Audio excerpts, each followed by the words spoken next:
আসসালামু আলাইকুম, কেমন আছেন সবাই? আজকে আমি পাবদা মাছ রান্না করবো। মাছটাকে ভেজে নিচ্ছি। হয়ে গেছে মাছ ভাজা, উঠিয়ে নিচ্ছি। এভাবে মাছগুলো লাল লাল করে ভেজে নেবেন। আর চাইলে হালকা ভাজাও দিতে পারেন। আমি একটু বেশি ভাজা খাই, তাই আমি একটু বেশি ভাজা দিয়ে নিলাম। মাছের তেলে যে রান্না করবেন, কারণ এটা খাবারের স্বাদটা দ্বিগুণ বেড়ে যায়।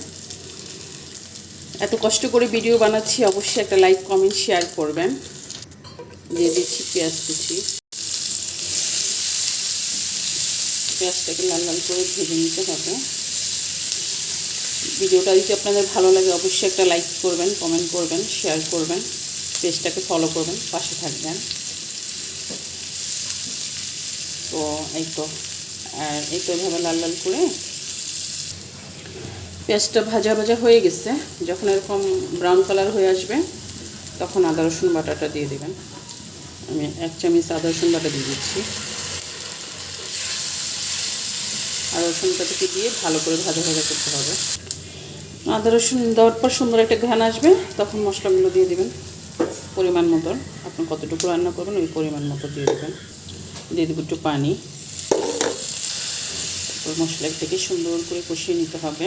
আর মাছ যখন আপনারা ভাজবেন, তখন অবশ্যই একটু লেবুর রস দিয়ে নেবেন, তাহলে ওই যে এক্সট্রা একটা গন্ধ আসে, ওটা আসবে না, চলে যাবে। এভাবে মাছ ভুনা করে খেলে অনেক মজা হয়। বাসায় একদিন ট্রাই করবেন। একটু পানি। মশলাটা কষানো হয়ে গেছে, এখন দিয়ে দিচ্ছি টমেটো। এখন দিয়ে দিচ্ছি মাছগুলো। তারপর দিয়ে দেবেন একটু পরিমাণ মতো পানি। অবশ্যই ভিডিওটা একটু লাইক করবেন, শেয়ার করবেন। এত কষ্ট করে ভিডিও বানাচ্ছি।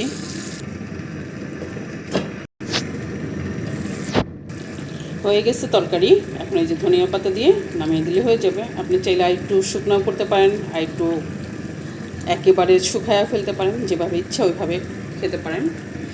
তো অবশ্যই আজকের মতো শেষ করছি। আবার দেখা হবে। আল্লাহ হাফেজ।